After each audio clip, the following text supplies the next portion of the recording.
sabi nila, sa loob lamang daw ng 3 taon, malaki na ang pagbabago kumpara sa 6 na taon noong nakaraang administrasyon. Hindi pala 3 taon, 3 buwan lang.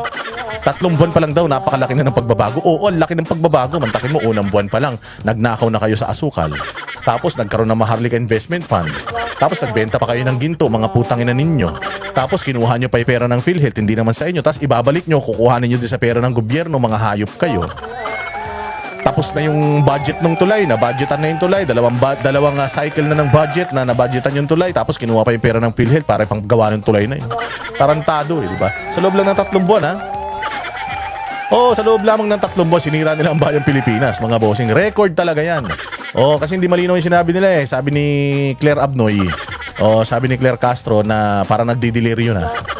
Sabi niya, 3 months pa lang daw, marami ng pagbabago. Pero hindi niya sinabi ko ng pagbabago. Meron kasing dalawang klase ng pagbabago, mga bossing. Yung pagbabago for the better and pagbabago for the worse. Oo, ako, kung titingnan ko yung experience without any bias, nakita ko talaga yung pagbabago for the better nila. For the betterment nila, sa betterment ng kanilang ng kanilang mga negosyo, mga sindikato, mga pagnanakaw. So sila lang ang nagkaroon ng change for the better.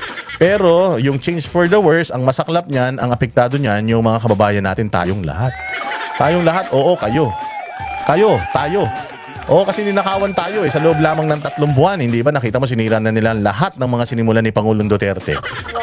Nagpakasarap na sila, nagpaka-party-party sila, namasyal sila ng namasyal, inayos nila yung mga frozen na mga account nila sa mga iba't ibang mga bansa kung saan nakalagak yung mga ninakaw ng pamilya niya sa bayang Pilipinas. Nangako na babayaran ng utang ng Pilipinas, ipamimigay daw yung mga ginto nila. Utangin na gintong pangako pala. Tae pala yung ginto, alam niyo yung tae minsan kulay ginto yan. Yun pala yung ginto na ibibigay sa atin ni Bongbong, tae. Akala ko pa naman yung gintong ibibigay niya yung pwede mong ibenta sa pawn shop. Yung pala yung gintong ibibigay niya yung putargis yang galing sa tumbong niya. Hayop.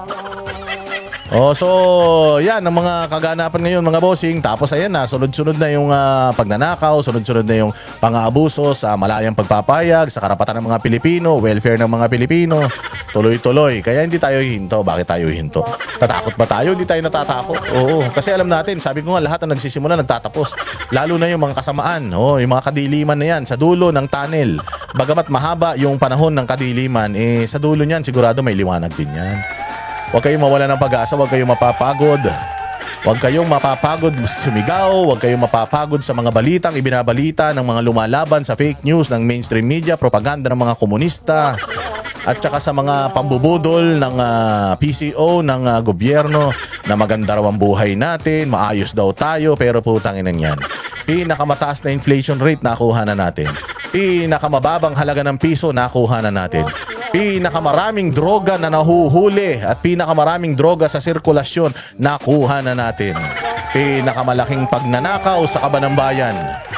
2024 budget, 2025 budget, multi-trillion. Trilyon mga bossing ang kinuha nila sa atin. Tapos binibigyan lang kayo ng 10 kilong bigas, binibigyan lang kayo ng 5,000 ayuda. Alam nyo ba, may mga nakausap akong driver. May mga nakausap akong driver na bagamat daw nakatanggap sila, para daw silang naloko. Anong parang naloko? Naloko talaga kayo.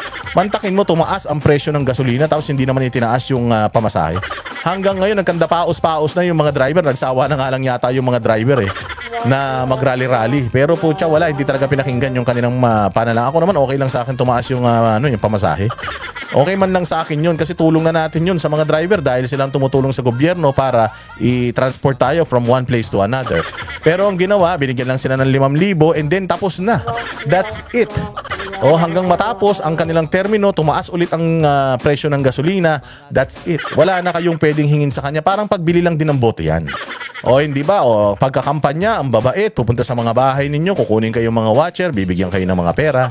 Tapos, di ba? Pagka natapos na yung eleksyon, tingnan ninyo. Yung mga yung mga leader, porok leader ninyo, yung mga leader na nagbabayad sa inyo, galing doon sa kandidato, kita nyo, hindi nyo na mahagilap.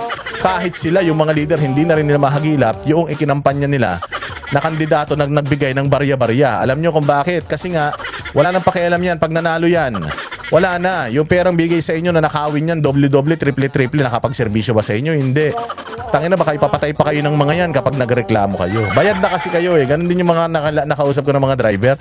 Sabi nila sana hindi na lang namin tinanggap yung pera. Sana pinilit na lang namin yung gobyerno na instead of ibigay sa amin yung pera, sana inilagay na lang sa halimbawa ginawa na lang yung subsidy hindi na pera kundi sana inano na lang binigyan na lang kami ng discount. Halimbawa 2 buwan, 3 buwan, 5 buwan na discount sa sa mga petroleum products. Mas nakatulong pa kasi yung ibinigay sa amin ng 5,000, hindi naman halos lahat yun napunta dun sa gasolina, napunta yung iba sa pagkain ng pamilya. Eh syempre, pagka bumili ka na, iniluto mo na, nilunok mo na, wala na. So yung 5,000 mo, wala na, parang wala nangyari. Ang traffic pa sa Pilipinas. O ano mangyayari? Wala rin. Yung 5,000 na yun, tapos ngayon hindi ka na makapagreklamo, nakatanggap ka na ng 5,000 eh. O makakapagreklamo ka pa sa gobyerno? Hindi na. Hindi na kasi naibigay na nila yung napakababaw din kasi ng kaligayahan natin. Pag nabigyan tayo, akala natin superhero na sila eh. Pero ang hindi nyo alam, one time, big time lang yan. Yan na yun. Wala nang kapalit. O ito mga binibigyan ng mga bigas ngayon. O bakit akala nyo mabibigyan pa kayo ulit ng bigas sa susunod na linggo? Hindi na. Yan na yun. Tapos pera nyo pa yan.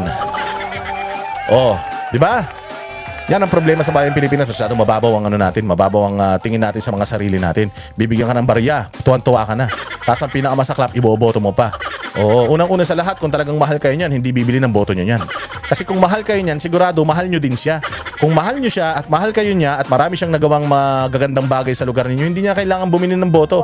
Hindi niya na kailangan magbigay ng mga bigas. Hindi niya na kailangan magbigay ng mga subsidy. Kasi nakikita nyo yung serbisyo, nakikita nyo maayos yung distrito ninyo, lalong-lalo yung mga congressman na mga ulol na yan. O kita ninyo, sinong mayaman? Sila lang. O kayo, hindi kayo makapag-travel. Yung mga anak nila, putang ina, pag nag-travel, bonggang-bongga. Yung mga asawa nila, hindi lang isa asawa, may mga 5 kabit pa yan. Bawat kabit, ibinabahay pa sa mga townhouse yan. O may mga anak pa sa labas yan, mga hayop na yan. O tapos kayo, hirap na hirap kayo sa araw-araw. Binoto nyo sa halagang 3,000. O ano ngayon na nangyari sa inyo? Binalik sa inyo, waiting shed. Waiting shed, cat's eye, putang ina niyan. Walang programa, walang trabaho na ibigay. O hindi ba? Dapat dapat ang mga distrito, dapat meron yan meron yan na sariling ekonomiya eh. O yung ekonomiya ng distrito nyo buhay, hindi. Okay, kasi nga binayaran na kayo. So yan yung utak ayuda. Pinapanatili nila kayo nakaasa, nakatanghod, kalabit pengi para maging mas tamad kayo. At syempre, kapag gugutumin nila kayo ng bongga, pag binigyan kayo, di parang Diyos na sila sa inyo. Parang ang tingin nila sa inyo, aso eh. Totoo yan.